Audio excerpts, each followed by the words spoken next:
Now मैंने बहुत शुरू में एक एग्जांपल दी थी, मैं उसी एग्जांपल की तरफ वापस जाऊंगा। और वो एग्जांपल क्या थी? उस एग्जांपल के अंदर हमने मैनेजमेंट अकाउंटिंग के डिसीजन मेकिंग पर्सपेक्टिव से डिस्कस किया हुआ था। अब मैनेजमेंट अकाउंटिंग का डिसीजन मेकिंग पर्सपेक्टिव क्या, वो जो छोटा सा इश्यू था आई थिंक वो अब सॉल्व हो गया। Okay, so management accounting is all about decision making. आपको डिसीजन लेने, डिसीजन डिफरेंट तरह के हो सकते हैं। हम इस चैप्टर के अंदर आइडियली एक थ्योरेटिकल पर्सपेक्टिव, इररेलेवेंट कॉस्ट और रेलेवेंट कॉस्ट, या इररेलेवेंट बेनिफिट और रेलेवेंट बेनिफिट को कैसे आइडेंटिफाई करेंगे, ये एक ऑब्जेक्टिव है। और दूसरा, चार तरह के डिसीजंस कवर करेंगे। वो चार तरह के डिसीजंस कौन कौन से हैं? एक्सेप्ट और रिजेक्ट डिसीजन, ऐड और ड्रॉप प्रोडक्ट, बाय और मेक डिसीजन, और प्रोडक्शन डिसीजन, यानी कितने यूनिट्स प्रोड्यूस करने हैं। मैं इसमें से एक की एग्जांपल आपके सामने अभी ले रहा हूं। सपोज करें मेरे हाथ में व्हाइट बोर्ड में एक मार्कर मौजूद है, और उस मार्कर को प्रोड्यूस करने की यूनिट कॉस्ट मैंने अगर कैलकुलेट की, तो लेट्स से यूनिट कॉस्ट आ रही है 20 रुपीज। ठीक है, ये 20 रुपीज मेरी क्या है? यूनिट कॉस्ट है उस मार्कर को प्रोड्यूस करने की। अब मेरा आपसे सवाल, मुझे एक ऑर्डर मिल रहा है, और वो ऑर्डर कह रहा है कि अगर मैं 1 लाख मार्कर का ऑर्डर मिलता है 15 रुपए पर, सॉरी 15 रुपए पर मैं सेल करने के लिए रेडी हूं। अगर मेरी सेलिंग प्राइस कितनी होगी? अगर मेरी सेलिंग प्राइस 15 रुपए हो और 1 लाख मार्कर मुझे सेल करने हैं, अगर 1 लाख मार्कर सेल करने हैं और मेरी सेलिंग प्राइस कितनी है? 15 रुपए, तो वो मुझे 1 लाख मार्कर का ऑर्डर देने के लिए रेडी होंगे। तो क्या मुझे ऑर्डर एक्सेप्ट करना चाहिए? अपेरेंटली अपेरेंटली मेरी कॉस्ट कितनी है? 20 रुपए, और मेरी सेलिंग प्राइस कितनी मुझे मिल रही है? 15 रुपए।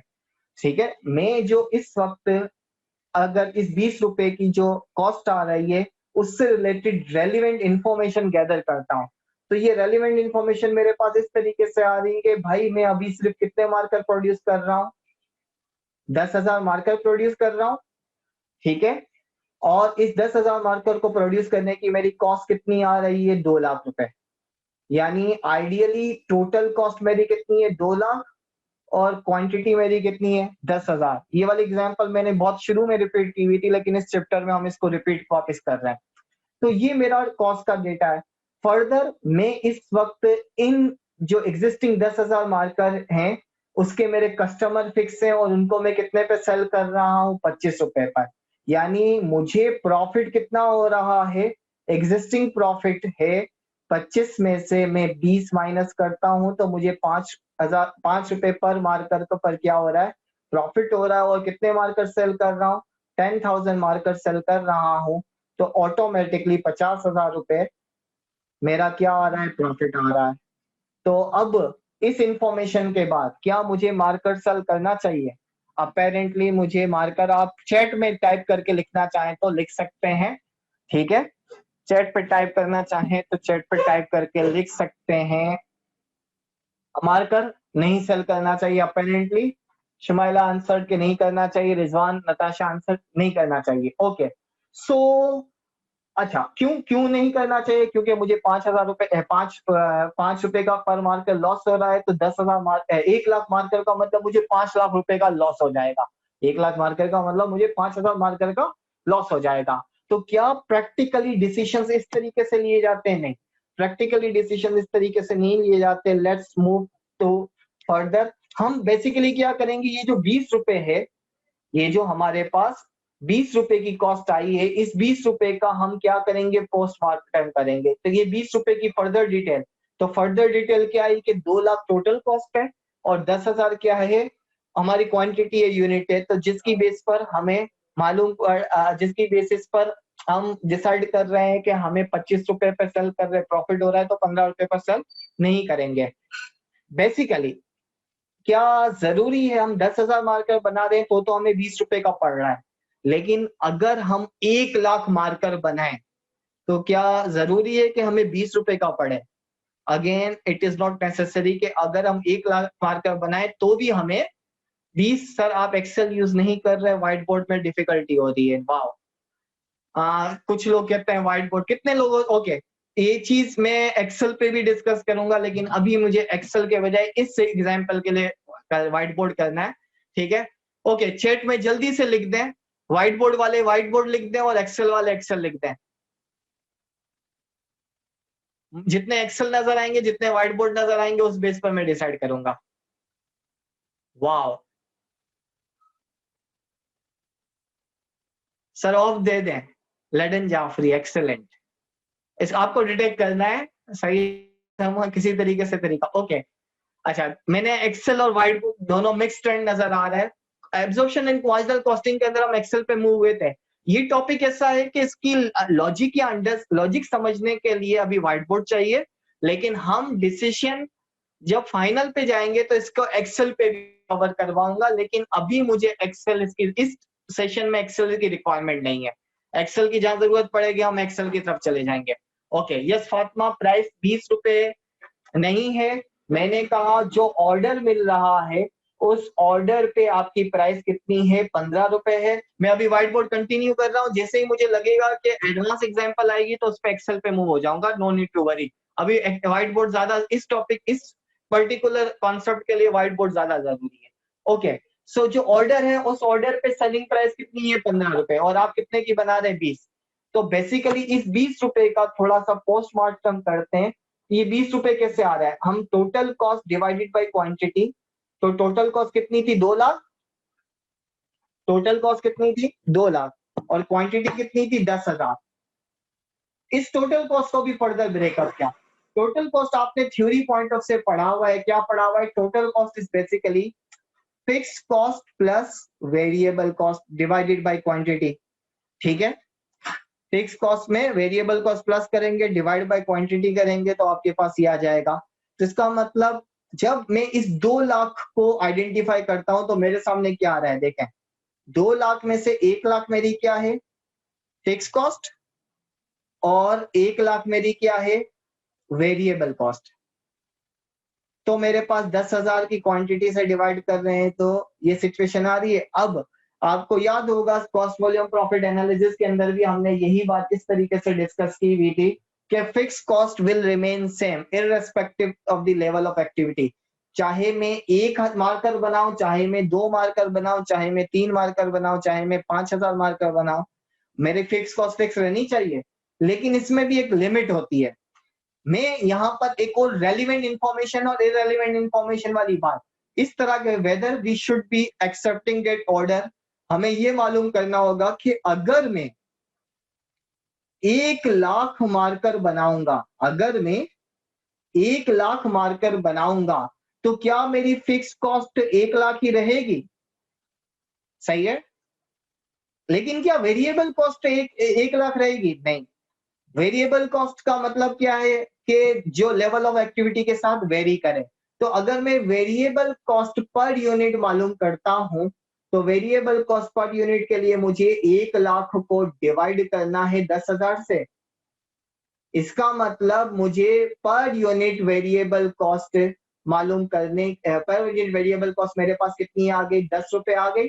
यानी 1 मार्कर बनाने पर मेरी वेरिएबल कॉस्ट 10 रुपीज आ रही है। तो 1 लाख मार्कर बनाने पर मेरी वेरिएबल कॉस्ट कितनी होगी, 10 लाख होगी। तो सिंपली 1 लाख को 10 लाख से क्या कर दिया, मल्टीप्लाई कर दिया। लेकिन मुझे साथ ही साथ फिक्स कॉस्ट की भी फिक्स कॉस्ट मालूम करनी है, तो फिक्स कॉस्ट कितनी होगी। अच्छा, और फिक्स कॉस्ट के लिए ये जिस जगह पे देखा जाए तो प्रैक्टिकली क्या होता है, फिक्स कॉस्ट आइडियली 1 लाख की रहनी चाहिए। फिक्स कॉस्ट आइडियली 1 लाख रहनी चाहिए, क्यों, क्योंकि वो फिक्स ही रहेगी। तो टोटल मेरी कॉस्ट कितनी हो गई, 11 लाख। टोटल मेरी कॉस्ट कितनी हो गई, 11 लाख। इसको मैं 1 लाख से डिवाइड करता हूं, तो अब मेरी यूनिट कॉस्ट कितनी आ रही है, 11 रुपए आ रही है। डेट मीन्स मुझे मार्कर कितने का पड़ रहा है, 11 रुपए का मार्कर पड़ रहा है। और मेरी सेलिंग प्राइस कितनी है, मेरे ऑर्डर की सेलिंग प्राइस 15 रुपए थी। तो इसका मतलब ये हुआ कि मेरे यूनिट कॉस्ट कितनी आई, 11 per unit. Selling price order की, उस स्पेशल ऑर्डर की जो ऑर्डर था, उस ऑर्डर की सेलिंग प्राइस 15 रुपए है। तो मुझे पर यूनिट प्रॉफिट कितना हो रहा है, प्रॉफिट पर यूनिट मेरा 4 रुपीज का प्रॉफिट हो रहा है। ठीक है, तो टोटल प्रॉफिट मालूम करने के लिए, टोटल प्रॉफिट मालूम करने के लिए मैं क्या करूंगा, 4 रुपीज को मल्टीप्लाई कर दूंगा 1 लाख से। 1 लाख में 4 रुपीज तो टोटल मुझे आइडियली 4 लाख रुपए का क्या हो रहा है, प्रॉफिट हो रहा है। तो ये 4 लाख का प्रॉफिट तो अपेरेंटली लग रहा था कि भाई 50,000 रुपए के फायदे के बजाय यहाँ पर क्या लग रहा था बहुत पहली एग्जाम्पल में कि 5 रुपए का प्रॉफिट हो रहा है तो हम 5 रुपए का लॉस क्यों करें। ठीक है, ऑर्डर एक्सेप्ट करेंगे तो 5 रुपए का लॉस हो रहा है। लेकिन आइडियली क्या हो रहा है, जब हमने इसको फर्दर पोस्टमार्टम करके निकाला, पूरी डायरेक्ट कॉस्ट का सिचुएशन निकाली, तो क्या होगी सिचुएशन कि 4 लाख रुपए का प्रॉफिट आ रहा है। तो अगर किसी ने ऑर्डर रिजेक्ट कर दिया इस सिचुएशन में, तो उसको 4 लाख रुपए के प्रॉफिट है, उसको 50,000 रुपए के लॉस को वो अवॉइड नहीं कर रहा, वो 4 लाख रुपए के प्रॉफिट को फॉरगो कर रहा है।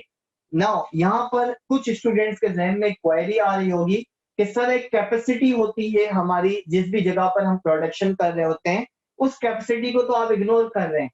हम 10,000 मार्कर बना रहे थे, हाउ इट इज पॉसिबल कि हम 10,000 मार्कर के बजाय झटके में 1 लाख मार्कर और बना लें। एक इश्यू ये कैपेसिटी का, और इस कैपेसिटी के इश्यू के साथ देखिए कि सर हमारे रेगुलर कस्टमर्स को तो हम 10,000 मार्कर सेल कर ही रहे हैं ना, 25 रुपए में। हम रेगुलर कस्टमर्स को 10,000 मार्कर सेल कर रहे हैं 25 रुपए पर, तो उन रेगुलर कस्टमर्स को 10,000 मार्कर देंगे। लेकिन जो स्पेशल ऑर्डर, एक्स्ट्रा ऑर्डर मिला है, उस ऑर्डर के लिए अगर हम 1 लाख मार्कर बनाते हैं तो हमें आइडियली कितने मार्कर्स बनाने हैं, 1,10,000 मार्कर बना रहे हैं, तो हमें उस 1,10,000 मार्कर को बनाने की कॉस्ट क्या आएगी ये कैलकुलेट करना चाहिए।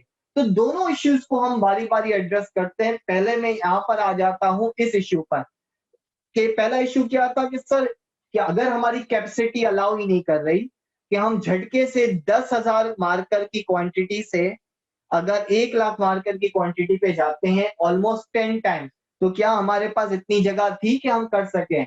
देखा जाए तो नॉर्मल ड्यूटी टाइम, अगर एग्जाम्पल नॉर्मल सिनेरियो में बात करते हैं, 9 to 5 8 घंटे ड्यूटी टाइम था, तो आप अगर डबल कैपेसिटी डबल भी करते हो तो 16 घंटे के रात के 12 बजे तक काम करवा लिया। ठीक है, लेकिन आप उसको कुछ ना कुछ 24 घंटे तो आप कंटिन्यूसली किसी बंदे से काम नहीं करवाएंगे। तो सेम कॉन्सेप्ट अप्लाई होता है कैपेसिटी पर कि आपको कैपेसिटी का आइडिया भी होना चाहिए कि वेदर जो प्रोडक्शन फैसिलिटी है जहां पर आप काम कर रहे हैं, वो प्रोडक्शन फैसिलिटी क्या आपकी 100% कैपेसिटी पे काम कर रही है, 40% कैपेसिटी पे काम कर रही है, 50% कैपेसिटी पे काम कर रही है। तो इस इंफॉर्मेशन की बेस पर ये डिसीजन रेलिवेंट होगा। ठीक है, अच्छा दूसरी बात, कैपेसिटी कितनी है, अपार्ट फ्रॉम कैपेसिटी कितनी है, दूसरा इश्यू क्या हम अपनी कैपेसिटी इंक्रीज भी कर सकते हैं। तो इसका मतलब एग्जिस्टिंग कैपेसिटी का एक कॉन्सेप्ट होता है कि एग्जिस्टिंग कैपेसिटी क्या है, एग्जिस्टिंग कैपेसिटी के अलावा हमें सेकंड क्या होता है, क्या कैपेसिटी इंक्रीज भी की जा सकती है, इसका भी आंसर होना चाहिए। तो कैपेसिटी की बेसिस पर सेल प्राइस भी प्रिडिक्ट आप करना चाहिए, कर सकते हैं। मैं कहूंगा प्रिडिक्ट करने के बजाय कुछ और कहेंगे, अवेश ने सर ये जो दिया है कि सर कैपेसिटी की बेसिस पर सेल प्राइस प्रेडिक्ट भी कर सकते हैं। प्रेडिक्ट के बजाय वर्ड करें कैलकुलेट, हाँ ये बेहतर है।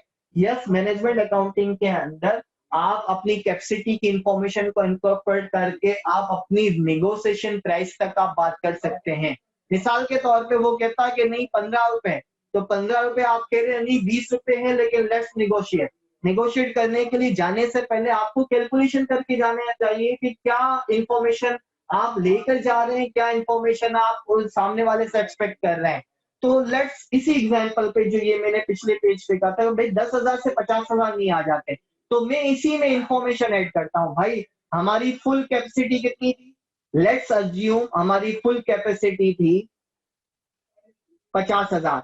अगर हमारी कैपेसिटी फुल कैपेसिटी 50,000 थी और हम सिर्फ 10,000 मार्कर प्रोड्यूस कर रहे हैं, तो हम अपनी फुल कैपेसिटी पे चले जाएंगे। अच्छा, फुल कैपेसिटी पे काम करवाने के लिए हो सकता है लेबर से काम ज्यादा करवाना पड़े, हो सकता है ओवर टाइम करवाना पड़े।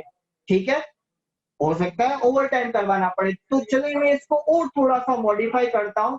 सर 50,000 भी बहुत ज्यादा है, हम सिर्फ 20% कैपेसिटी पे काम कर रहे थे, थोड़ा इसको और रियलिस्टिक बना देता हूँ। और रियलिस्टिक बनाने का मतलब मैं 50,000 के बजाय इसको मैं क्या लिख रहा हूँ, 40,000 लिख रहा हूँ। तो भाई हमारी फुल कैपेसिटी 40,000 थी और हम सिर्फ 25% कैपेसिटी पे काम कर रहे थे। ठीक है, अच्छा अब अगर हम 25% कैपेसिटी पे काम कर रहे थे, तो सर अगर हमें ये ऑर्डर पूरा करना है अगले महीने, 1 महीने इस ऑर्डर को पूरा करने की टाइमिंग होगी नहीं होगी, कि हम इसे 1 महीने की कैपेसिटी हमारी 40,000 थी और ये 10,000 मार्कर हम 1 महीने में बना रहे थे या 1 हफ्ते में बना रहे थे, कोई भी टाइम पीरियड होगा, तो मैं कहता हूँ क्या हम कैपेसिटी इंक्रीज कर सकते हैं? यानी पहले मैं किस पर एडजस्ट कर रहा था, इसके कैपेसिटी, एग्जिस्टिंग कैपेसिटी कितनी है, तो ये फुल कैपेसिटी आपकी 40,000 है, ठीक है। लेकिन फुल कैपेसिटी के अलावा एग्जिस्टिंग कैपेसिटी, यानी आप करंट प्रोडक्शन आपकी कितनी है, करंट प्रोडक्शन आपकी कितनी है, 10,000 है। तो इसका मतलब आप अपनी कैपेसिटी इंक्रीज तो कर सकते हैं। फुल कैपेसिटी कितनी है, 40 तक जाएगी, तो इसका मतलब बाकी 60,000 मार्कर नहीं करेंगे। तो आपने उनसे बात की, जिन्होंने ऑर्डर दिया था कि भाई 40,000 तो हम प्रोड्यूस कर सकते हैं, वो बोले नहीं मुझे 1 महीने के अंदर अंदर ही चाहिए, आप किसी भी तरीके से करके लो। तो आपको लग रहा था 4 लाख रुपए का फायदा हो रहा था, तो ऑफकोर्स आपने अपनी कैपेसिटी इंक्रीज करने का सोचा। अब कैपेसिटी इंक्रीज करना फ्री में नहीं होगा, उसमें कुछ कॉस्ट आएगी। तो वो जब आपने एनालाइज किया, तो अब यहाँ पर एक नया कॉन्सेप्ट में लेकर आ रहा होता हूँ, जो कि आपने शायद इससे पहले पढ़ा हो, और वो कॉन्सेप्ट क्या है, स्टेप कॉस्ट। एक कॉन्सेप्ट होता है फिक्स कॉस्ट, ये आपको मालूम है। एक कॉन्सेप्ट होता है वेरिएबल कॉस्ट, ये भी आपको मालूम है। मैं यहाँ पर एक कॉन्सेप्ट लेकर आ रहा हूँ, स्टेप कॉस्ट। स्टेप कॉस्ट क्या होता है, देखिए फिक्स कॉस्ट की सिचुएशन क्या है, फिक्स कॉस्ट का ग्राफ कुछ इस तरीके का बन रहा होगा। फिक्स कॉस्ट, ठीक है, ये आपकी क्या कहलाएगी, क्वांटिटी आ गई, और ये आपकी अमाउंट आ गए, कि चाहे आप 0 प्रोड्यूस करें, चाहे आप 10,000 प्रोड्यूस करें, ठीक है, चाहे आप 40,000 प्रोड्यूस करें, आपकी फिक्स कॉस्ट सेम रहेगी। वेरिएबल कॉस्ट क्या है, जैसे जैसे प्रोडक्शन बढ़ाते जाएंगे, ये आपका वेरिएबल कॉस्ट का ग्राफ है। स्टेप कॉस्ट का ग्राफ कैसा बनेगा, स्टेप कॉस्ट का ग्राफ यहाँ पे मैं आपको बता रहा हूँ। फिक्स स्टेप कॉस्ट टेक्निकली देखा जाए कि 0 से लेकर 40,000 तक इस पर्टिकुलर सिचुएशन में आपकी कॉस्ट फिक्स रही। फिर आपको नई जगह हायर करनी है या नई मशीन लेनी है। नई मशीन लेने या नई जगह हायर करने की वजह से क्या होगा, आप एक नई जगह ले रहे हैं, आपकी कॉस्ट डायरेक्टली झटके से बढ़ गई। यानी उस नई जगह पर, यानी आप पहले फर्स्ट फ्लोर पे काम कर रहे थे, अब सेकेंड फ्लोर पे भी काम करना शुरू कर दिया। तो अगर आप उतनी ही जगह 1 महीने के लिए रेंट पे वापस लेते हैं, तो आपकी फिक्स कॉस्ट बढ़ेगी, ठीक है। अच्छा, 80,000 के बाद फर्दर अगर हम बात करते हैं, तो अब अगर देखा जाए तो 1,20,000 तक ये सिचुएशन जा सकती है। तो इसका मतलब फिक्स कॉस्ट एक पर्टिकुलर लेवल ऑफ एक्टिविटी, यहाँ पर एक कॉन्सेप्ट है, उस कॉन्सेप्ट का नाम ये क्या दे रहा हूँ, रेलिवेंट रेंज, ठीक है। ये बेसिकली हमारी क्या कहलाएगी, रेलिवेंट रेंज। तो रेलिवेंट रेंज का कॉन्सेप्ट ये कहता है कि जहां पर फिक्स कॉस्ट फिक्स रहे, उस पर्टिकुलर रेंज के बाद हमारी फिक्स कॉस्ट क्या हो जाए, चेंज हो जाए। अच्छा, वो बढ़ भी सकती है और वो कम भी हो सकती है, डिपेंड करता है कि आप प्रोडक्शन किस तरीके से कर रहे हैं। यानी आपकी रेलिवेंट रेंज क्या है, वो आपको मालूम होनी चाहिए। तो इस रेलिवेंट रेंज के कॉन्सेप्ट को अगर मैं इनकॉर्पोरेट करूं यहाँ पर, जो मेरी इस एग्जांपल पे बात करते हैं, इस एग्जांपल में सर हम 10,000 मार्कर तो बना सकते हैं, हम 20,000 मार्कर बना सकते हैं, हम 1,00,000 मार्कर बना ही नहीं सकते, हमारी फिक्स कॉस्ट क्या हो जाएगी, बढ़ जाएगी। यानी ये जो 1,00,000 रुपए की कॉस्ट आई थी हमारे पास, ठीक है, ये जो अभी 1,00,000 रुपए की कॉस्ट आई थी, ये 1,00,000 रुपए की कॉस्ट बेसिकली क्या है, ये 1,00,000 रुपए की कॉस्ट हमारी, सही है, ये जो नजर आ रहा है फिलहाल, ओके, ये जो 1,00,000 रुपए की कॉस्ट है, ये 1,00,000 रुपए की कॉस्ट 10,000 से 40,000 तक तो रहेगी, लेकिन 40,000 से ज्यादा पर ये क्या हो जाएगी, चेंज हो जाएगी। 40,000 से 80,000 तक 2,00,000 हो रहेगी, लेकिन 80,000 के बाद एक भी यूनिट बढ़ाएंगे तो हमें फर्दर कैपेसिटी चाहिए होगी, और उसको हमें 3,00,000 करना पड़ेगा। तो अगर ये सिचुएशन हो रही हो, तो इस बात का मतलब क्या होगा कि यहाँ पे क्या चेंज आएगा।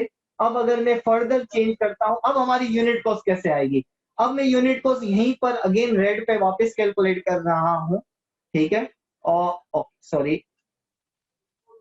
तो ये मेरी यूनिट कॉस्ट क्या हो जाएगी, अब मेरी यूनिट कॉस्ट में मुझे क्या चाहिए, वही फिक्स कॉस्ट कैलकुलेट करना है, ओके, यही मुझे फिक्स कॉस्ट कैलकुलेट करनी है। So fix cost plus variable cost divide by quantity. तो अब मेरी फिक्स कॉस्ट कितनी होगी, 3,00,000, क्योंकि मुझे 3 गुना ज्यादा कैपेसिटी चाहिए। अब मेरी वेरिएबल कॉस्ट वही 10,00,000 बनाने के 1,00,000 मार्कर बनाने के लिए 10,00,000 मेरे फिक्स कॉस्ट आ गई, वेरिएबल कॉस्ट आ गई, और क्वांटिटी मेरी कितनी हो गई, ये 1,00,000 है। अच्छा, ये 1 लाख के बजाय हम कहेंगे कि हम रेगुलर 10,000 के मार्कर्स को भी इनकॉर्पोरेट करना चाहें तो वो भी कर सकते हैं। तो 10,000 के मार्कर इनकॉर्पोरेट करने का मतलब क्या होगा कि 10,000 के मार्कर इनकॉर्पोरेट करने का मतलब ये होगा कि अब मैं instead of making 1 lakh marker, 1 lakh special order वाले मार्कर और 10,000 वाले मार्कर कौन से होंगे, एडिशन, वो जो पुराने रेगुलर डिमांड जिसकी थी। तो अगर मैं अब यहाँ पे कैलकुलेशन करता हूं तो मुझे क्या करना है, 13 लाख की टोटल कॉस्ट को डिवाइड करना होगा 1,10,000 की क्वांटिटी से। तो अब मेरे पास यूनिट कॉस्ट कुछ ना कुछ आएगी। एनी वॉलेंटियर जो पैनलिस्ट में है या टाइप कर लें कुछ कॉस्ट के अंदर, तो 11.81 आ रही है। इसका 11 मतलब ये हुआ कि मुझे यूनिट कॉस्ट मालूम करने के लिए यस 11.9 समथिंग क्या करना है, इस तरह की इंफॉर्मेशन को इनकॉर्पोरेट करना है। तो देखिए डिसीजन किसी भी तरह के हो सकते हैं, ठीक है। हर डिसीजन में रेलिवेंट इंफॉर्मेशन आपको आइडेंटिफाई करने आनी चाहिए कि रेलिवेंट इंफॉर्मेशन कैसे हो गए। तो हम इसका मतलब 1 लाख मार्कर भी बना सकते हैं, 1,10,000 मार्कर भी बना सकते हैं रेगुलर कस्टमर्स के साथ साथ, अगर हम सेल करना चाहते हैं तो। स्टिल मेरी कैपेसिटी क्या हो चुकी है, मेरी फिक्स कॉस्ट 1 लाख के बजाय बढ़ के कितनी हो गई, 3 लाख हो गई है। मेरी कैपेसिटी 1 लाख के बजाय 3 लाख हो गई है।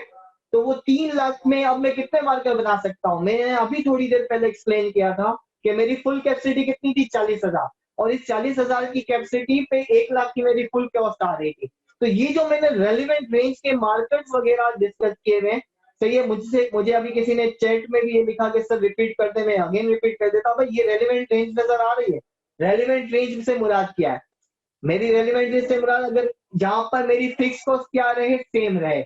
यानी अगर मैं एक नेक्स्ट पेज पे वापस कर देता हूं, मैंने अब तक जो भी इंफॉर्मेशन दी उस इंफॉर्मेशन की बेस पर अगर मैं ये कहूं कि भाई मैं इस वक्त कितने मार्कर बना रहा हूं, मैं बना रहा हूं 0 मार्कर बना रहा हूं, तो 0 मार्कर बनाने पे मेरी कुछ ना कुछ फिक्स कॉस्ट होगी नहीं होगी।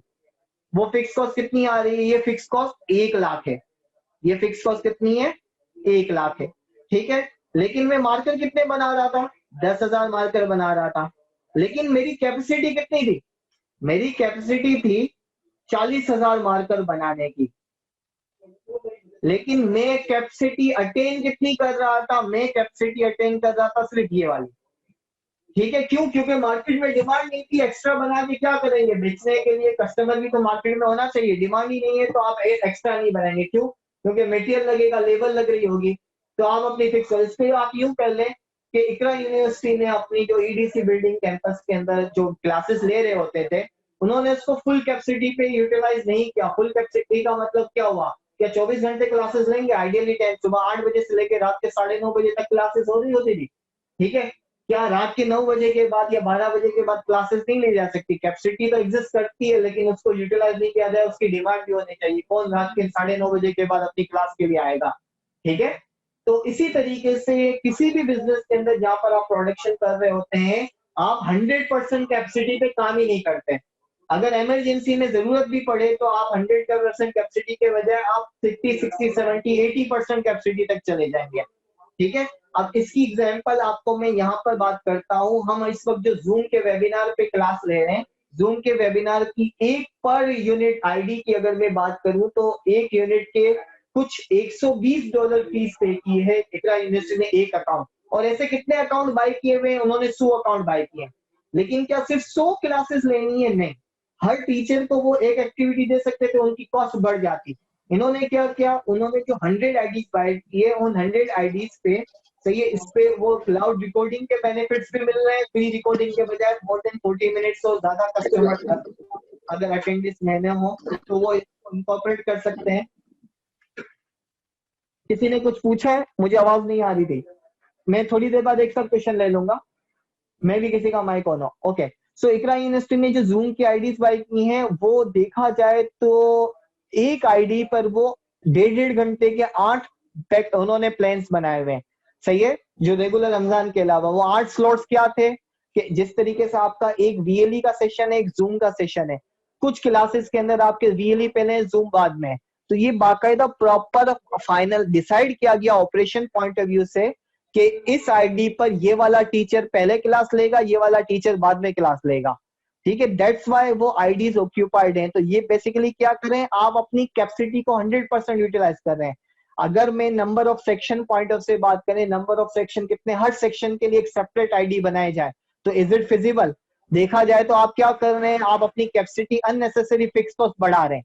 आपकी फिक्स कॉस्ट बढ़ने की वजह से क्या हो जाएगा, इनडायरेक्टली देखा जाए तो आपका लो बर्डन और लोड बढ़ रहा होगा, आपकी कैपेसिटी जाया जाएगी, आइडियल जाएगी। ठीक है, तो इस बात को इस तरीके से लिखा जा सकता है। लेकिन let's back to this example कि 10,000 मार्कर हम बना रहे, तो हमारे लिए आइडियली ये जो 0 से लेकर 40,000 है, ये टेक्निकली क्या कहलाएगा, रेलिवेंट रेंज। अब अगर मुझे किसी वजह से सपोज करें वो 1,00,000 मार्कर के बजाय 50,000 मार्कर का ऑर्डर मिलता, तो क्या मैं 50,000 मार्कर का ऑर्डर पूरा कर सकता था? मैं नहीं कर सकता था। क्यों? क्योंकि मेरे रेगुलर कस्टमर भी तो है, उनको तो 10,000 सेल करना है, नहीं करना। तो मुझे क्या करना होता, मुझे नई जगह की जरूरत पड़ती, तो मुझे एक नई जगह बाय करने के लिए मेरी फिक्स कॉस्ट क्या हो जाती, अचानक से बढ़ जाती। यानी अब मेरी फिक्स कॉस्ट क्या हो जाती, यहां पर अगर आप देखते तो अब मेरी फिक्स कॉस्ट आपके पास कितनी आ रही है, 2,00,000। एक मिनट, अब मेरी फिक्स कॉस्ट आपके पास 2,00,000 आ रही है।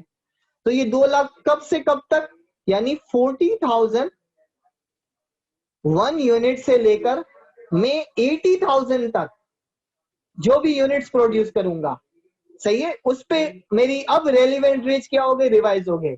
यानी ये मेरी रेलिवेंट रेंज 1 है और ये मेरी रेलिवेंट रेंज 2 है। तो प्रैक्टिकली ऐसा होता है सर, इसको ऐसा भी कह सकते हैं कि 40,000 मार्कर से ज्यादा बनाने के लिए एक किसी और ने वर्डिंग लिखी है, बनाने के लिए एक और फैक्ट्री बाई करनी पड़ेगी या रेंट करनी पड़ेगी, इसमें फिक्स कॉस्ट बढ़ जाएगी। एक्सीलेंट। अमानुल्लाह, यही वाली बात मैं इसको step by step slow slow repeat कर रहा था। यस, आप कह सकते हैं कि कैपेसिटी आपके पास अगर नहीं होती तो आपको एक्स्ट्रा कैपेसिटी अवेल करने के लिए अपने एक्स्ट्रा एक्सपेंसेस करने पड़ते हैं। वो एक्स्ट्रा एक्सपेंसेस समटाइम वेरिएबल होते हैं, समटाइम फिक्स होते हैं। मैंने जो एग्जांपल दी इसके अंदर मैंने इसको फिक्स रखा, लेकिन इट माइट बी पॉसिबल वो वेरिएबल हो। अब वेरिएबल हो तो कैसे आइडेंटिफाई करेंगे, इसकी एग्जांपल सुन लें। वेरिएबल वाली एग्जांपल में दे देता हूं। सपोज करें वो जो 1,00,000 ऑर्डर मार्कर था, वो सारी बातें उस ऑर्डर के बाद वो कह रहा था, भाई मुझे 15 रुपए तो चाहिए, लेकिन मुझे अपनी कंपनी का लोगो आप प्रिंट करके देंगे, मुझे मेरे बिजनेस का लोगो आप प्रिंट करके देंगे, तभी मैं आपको ये ऑर्डर दूंगा, ऐसे ही तो ऑर्डर नहीं दूंगा। यानी एक तो वो पैसे भी कम दे रहा था, हम 25 रुपए का रेगुलर कस्टमर्स को सेल कर रहे हैं, ठीक है। और दूसरा वो कह रहा है कि भाई हमें मुझे लोगो भी इम्पोज करके दो या स्टिकर लगा के दो बिजनेस का नाम का, वो भी इसी 15 रुपए में। तो देखा जाए पर मार्कर स्टिकर या एम्बोजिंग कुछ ना कुछ कॉस्ट आ रही होगी, नहीं आ रही होगी, तो हमारी वेरिएबल कॉस्ट भी चेंज हो सकती है। तो समटाइम वेरिएबल कॉस्ट होगी। इन शॉर्ट, ये मैंने जो पूरी थ्योरी दे रहा था कि डिसीजन मेकिंग के लिए आपको रेलिवेंट इन कॉस्ट, ये मैंने देखा जाए तो एक्सेप्ट और रिजेक्ट ऑर्डर की एग्जांपल को डिटेल में ब्रीफ किया, ठीक है, कि एक्सेप्ट और रिजेक्ट की डिफरेंट एग्जांपल्स हो सकती है। अब मैं इस टॉपिक को 4-10 हो चुके हैं डिसीजन मेकिंग, टैक्टिकल डिसीजन के अंदर को सम अप कर दूं। रीडिंग असाइनमेंट आपने जरूर करना है। रीडिंग असाइनमेंट में आपको दूसरे तरह के डिसीजन से वास्ता पड़ेगा, लेकिन देखें प्रैक्टिकली एज अ मैनेजर जब आप डिसीजन मेकिंग में इन्वॉल्व होंगे, तो आपको ये मालूम होना चाहिए कि मुझे जिस पर्टिकुलर चीज से रिलेटेड डिसीजन लेना है, उस पर्टिकुलर चीज का डिसीजन, उस पर्टिकुलर चीज का डिसीजन से रिलेटेड मेरे पास रेलिवेंट इंफॉर्मेशन कौन सी है और कौन सी इंफॉर्मेशन मैं इग्नोर कर सकता हूं। कुछ इंफॉर्मेशन आपको इंक्लूड करनी होगी, कुछ इंफॉर्मेशन को इग्नोर करनी होगी। तो मैंने मार्कर प्रोडक्शन वाली बात को एज एग्जांपल के तौर पे एग्जांपल दिया। अब सपोज करें कि इवेंट मैनेजमेंट इस वक्त क्राइसिस में आ चुका है, लेकिन आप ज्यूम करें मेरी जो रेगुलर एग्जांपल है कि आप एक कैटरिंग बिजनेस चला रहे हैं।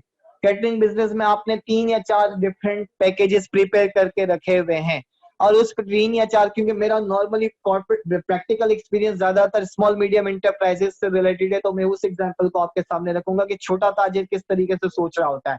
सही है, कैटरिंग बिजनेस वालों से वास्ता है हॉल वगैरह की डेकोरेशन वगैरह आप कह लें, या सिर्फ और सिर्फ सोनली खाना पकाने वगैरह के लिहाज से वो 3 प्लान रखते हैं कि हम पर हेड आपको इतने रुपए का पड़ेगा, इसमें ये 5 आइटम होंगी। एग्जाम्पल 500 रुपए पर हेड, उसमें 5 आइटम होंगी। दूसरा पैकेज है जिसमें 700 रुपए पर हेड पड़ रहा है, उसमें हम 8 आइटम रखेंगे। तीसरा पैकेज है वो 1,000 रुपए पर हेड पड़ेगा, वो इतने आइटम होंगे। और वो साथ साथ बताएगा कि मिनिमम 400 लोगों के लिए हम एक्सेप्ट करेंगे या मिनिमम 500 लोगों के लिए एक्सेप्ट करेंगे। अब ये कैटरिंग बिजनेस वाला ये बात कर रहा है, लेकिन सामने वो ऑर्डर कस्टमर कहने से पहले कहता है ठीक है मैं मालूम करके आपको 1-2 दिन में जवाब देता हूँ। वो 1-2 दिन बाद गया अपने घर में, चीजें उसने डिस्कस की और चीजें डिस्कस करने के बाद ये फाइनल हुआ कि पैकेज 3 के अंदर जो स्वीट डिश है उसको पैकेज 2 की स्वीट डिश से रिप्लेस करें, सही है, और पैकेज 2 के अंदर आप 7 आइटम दे रहे हैं तो उसको 8 आइटम कर दें और इसके बजाय ये कर दें, और हम 400 के बजाय हमें 600 लोगों के लिए चाहिए ये चीज। तो अब एज अ कैटरिंग बिजनेस क्या आप उससे सेम प्राइस चार्ज करेंगे जो 700 रुपए बोला है? नहीं, आप बैकग्राउंड में कुछ कैलकुलेशन कर रहे होंगे, वो कैलकुलेशन उसके टिप्स पे होगी क्योंकि वो उसका मेन काम है, वो डे टू डे बेसिस पे रोज के रोज यही काम कर रहे हैं। तो सिमिलरली आप जब डिसीजन मेकिंग में इन्वॉल्व हो रहे होते हैं, वो डिसीजन मेकिंग किसी भी तरह की हो सकती है, प्राइस क्या चार्ज करनी है, ऑर्डर एक्सेप्ट करना है या रिजेक्ट करना है, किसी नई प्रोडक्ट को मार्केट में लेकर आना है या नहीं लेकर आना है, तो उससे रिलेटेड जितनी भी इंफॉर्मेशन है, इनसाइड इंफॉर्मेशन आपके पास होगी। उस इनसाइड इंफॉर्मेशन में से कौन सी काम की है और कौन सी काम की नहीं है, वो सब चीजें अपनी जगह। मिसाल के तौर पर कैटरिंग बिजनेस वाला अपने अकाउंटेंट की सैलरी को वो अप ऑर्डर में इंक्लूड नहीं करेगा क्योंकि उसको वो तो हर सूरत पे बेयर करना है, जगह का किराया नहीं होगा, लेकिन वो प्राइस सेट करते वक्त क्या देखेगा कि मुझे कितने किलो चावल चाहिए, कितने किलो प्याज चाहिए, कितने किलो आलू चाहिए, वो इस किस्म की इंफॉर्मेशन को इनकॉर्पोरेट कर रहा होगा। तो as a manager corporate scenario के अंदर अगर देखा जाए, नई प्रोडक्ट लॉन्च करें ना करें, नई प्रोडक्ट लॉन्च करने के लिए मटेरियल की अवेलेबिलिटी हमारे पास फैक्ट्री आउटलेट के पास है या नहीं है, तो कुछ इस किस्म की चीजों को इंक्लूड किया जा रहा होता है और देन डिसाइड किया जा रहा होता है। तो मैं आज के सेशन में सिर्फ इस व्हाइट बोर्ड पे की बेस पे लिमिट कर रहा हूँ। अगली क्लास के सर अंदर एक्सपेक्ट एक मिनट सर क्वेश्चन था। एक मैं क्वेश्चन ले रहा हूँ, बारी बारी वेट करें।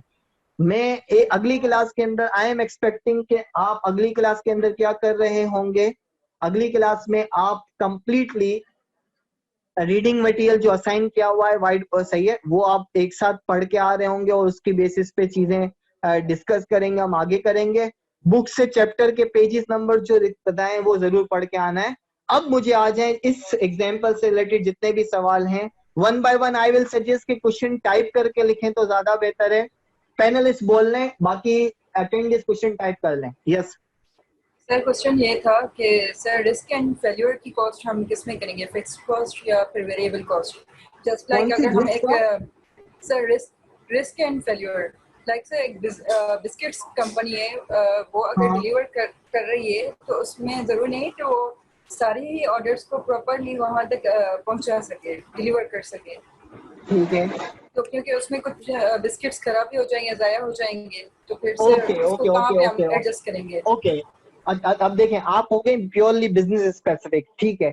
इसको मैं यूं कहूंगा कि वेस्टेज वाली बात या स्पॉइल्ड गुड्स के पॉइंट ऑफ व्यू से मैं इसको डिस्कस कर लेता हूँ। इस किस्म के एक दो एग्जांपल मौजूद हैं कि अगर आपके पास कुछ वेस्टेज है, नॉर्मली देखा जाए ना, तो ये हम सिर्फ और सिर्फ फोरकास्टिंग कर रहे हैं, ये एक्चुअल नहीं। ये हम क्या कर रहे हैं? फोरकास्टिंग कर रहे हैं एक्चुअली, लेकिन फोरकास्टिंग को भी एस्टिमेट किया जाता है। सपोज करें आप ये एस्टिमेट करते हैं कि भाई मैं जितनी प्रोडक्शन करूंगा मुझे ऑर्डर डिलीवर करने हैं 1 लाख यूनिट, लेकिन मेरा 5% या 10% हमेशा जाया हो जाता है। मेरा 5% या 10% हमेशा क्या हो जाता है? जाया हो जाता है। तो ऐसी सूरत में अब मेरा आपसे सवाल, क्या आप 1 लाख का ऑर्डर है तो फिर क्या आप 1 लाख ही बनाएंगे? मुबीना आपने पूछा था ना? जी जी जी सर, मैंने ही पूछा था। हाँ हाँ। ओके सर हम सो प्रोडक्शन तो अपनी उतनी ही करेंगे, लेकिन क्योंकि उसमें कुछ अगर वेस्टेज हो रही है तो उसके लिए हम पहले से फोरकास्ट करके उतने अमाउंट एक सेफ में हम बना के रख ओके, देंगे। नहीं मैं आपको यहाँ पे स्टॉप करूंगा, सुन लें मेरे पॉइंट ऑफ व्यू से। और नॉर्मली ऐसा होगा, मैंने क्या कहा भाई, ऑर्डर डिलीवर कितना करना है इस वक्त? आई होप 1 आपको लाख। व्हाइट बोर्ड नजर आ रहा है। Yes sir, 1 lakh. नहीं आ रहा? मैं वापस कर देता हूँ, 1 मिनट। स्क्रीन शेयर पे गए, व्हाइट बोर्ड पे वापस आ गए। अच्छा, पिछला वाला व्हाइट बोर्ड, ओके। ऑर्डर आपने, ऑर्डर में कितनी क्वांटिटी है? 1 लाख, ठीक है। अब आप कह रही हैं कि 10% क्या है? वेस्टेज है, जाया होगा, ठीक है। अगर आपने 1 लाख की क्वांटिटी ही प्रोड्यूस की तो क्या होगा? 10% अंदाजन जाया होगा, नहीं होगा? यस तो सर, आप होगा। कितने यूनिट्स के साथ बचेंगे? 90% के साथ बचेंगे। Yes sir. तो इसका मतलब इस 1 लाख यूनिट बनाने के लिए हमारी कॉस्ट आई थिंक 13 लाख आई थी शायद, ठीक है। 13 लाख आई थी। तो तेरह यस सर। लाख को 1 लाख से डिवाइड करेंगे तो मुझे पर यूनिट 13 रुपए का पड़ा।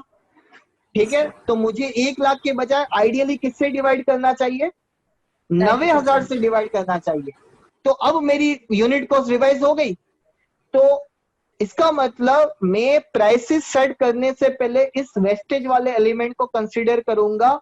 और आइडियली होता क्या है? होता ये है कि instead of making directly exactly ordered quantity, आप एक्स्ट्रा रिजर्व में कितने बनाओगे? इवन अगर मैं 10 लाख भी 1,10,000 भी बनाऊंगा ना, तो इसका 10% एस्टिमेट किया तो कितना आया? 11,000। स्टिल मैं 99,000 डिलीवर कर सक रहा हूं। क्या मैं 1 लाख डिलीवर कर सक रहा हूं? नहीं। तो मुझे क्या करना चाहिए? आइडियली सपोज करें कि 99,000 भी चलेगा, तो उस 11 लाख यूनिट्स को बनाने की मेरी जो कॉस्ट आई है, लेट्स से 11 लाख यूनिट्स को बनाने की मेरी कॉस्ट 10 लाख, 11 लाख और वो 3 लाख, 14 लाख। ओके यस, 14 लाख की मेरी कॉस्ट आ गई। और 14 लाख की कॉस्ट में मैंने कितने बनाए? आइडियली देखा जाए तो 99,000 यूनिट्स बनाए। तो इस तरीके से मेरी यूनिट कॉस्ट निकलेगी। तो प्रॉफिट या लॉस कैलकुलेट करने से पहले या प्राइस सेट करने से पहले आप वेस्टेज को कंसीडर करते हैं और थोड़ी सी एक्स्ट्रा बनाते हैं। इंक्लूड यानी वेस्टेज भी हम प्राइस में ही इंक्लूड करेंगे। हाँ, अगर ये वेस्टेज नॉर्मल है, एबनॉर्मल नहीं। अब इसमें कॉस्ट अकाउंटिंग की थ्योरी इन्वॉल्व होती है कि एक नॉर्मल लॉस होता है, एक एबनॉर्मल लॉस होता है। इस एग्जांपल को मैं आपको अगली क्लास में मुझे याद दिलाइएगा, इस तरीके से वीएलई में उसमें भी डिस्कस कर दूंगा कि एक नॉर्मल लॉस और एबनॉर्मल लॉस में नॉर्मल जो होता है ना, जो श्योर है, जिसको आप कंट्रोलेबल नहीं है, कंट्रोल नहीं कर सकते, वो तो कॉस्ट का पार्ट होगा, लेकिन एबनॉर्मल कॉस्ट का पार्ट नहीं होगा। ये मैं नॉर्मली प्रोसेस कॉस्टिंग के अंदर डिस्कस कर रहा होता हूँ, लेकिन इस वाली बात के लिए मैं उस वक्त एग्जांपल दे दूंगा तो डिस्कस कर लेंगे। ठीक है, आई होप आप मैंने आंसर दे दिया। अब क्वेश्चन आंसर पे इस वक्त एक और साहब हैं, फरहान अहमद। सर आपने जब क्वांटिटी 1 लाख से इंक्रीज करके 1,10,000 की तो वेरिएबल कॉस्ट इंक्रीज नहीं की आपने, फिक्स कॉस्ट? हाँ मैं भूल, ये अभी ओके 3 लाख मैंने वेरिएबल कॉस्ट इंक्रीज की, तभी तो ये 3 लाख ये कैसे बनाया भाई? ये जो अभी आपके सामने बोर्ड पे नजर आ रहा है, 3 लाख फिक्स कॉस्ट है और वेरिएबल कॉस्ट 1,10,000 को 10 से मल्टीप्लाई किया तो 11 लाख बनेगा ना भाई। ये 11 लाख है। और लेकिन डिवाइड कितने से किया? 1,10,000 के बजाय 99,000, क्योंकि 10,000 क्या हो गया? वेस्टेज में चले गया। ठीक है, तो आई होप, खैर इस किस्म के ये सैंपल एग्जाम्पल देना मकसद था। आप इस किस्म की बारीकी इंफॉर्मेशन जब आप बुक के प्रैक्टिस क्वेश्चंस करेंगे तो और अच्छे तरीके से आइडिया हो रहा होगा। तो फरहान आई थिंक मैंने आपका आंसर दे दिया।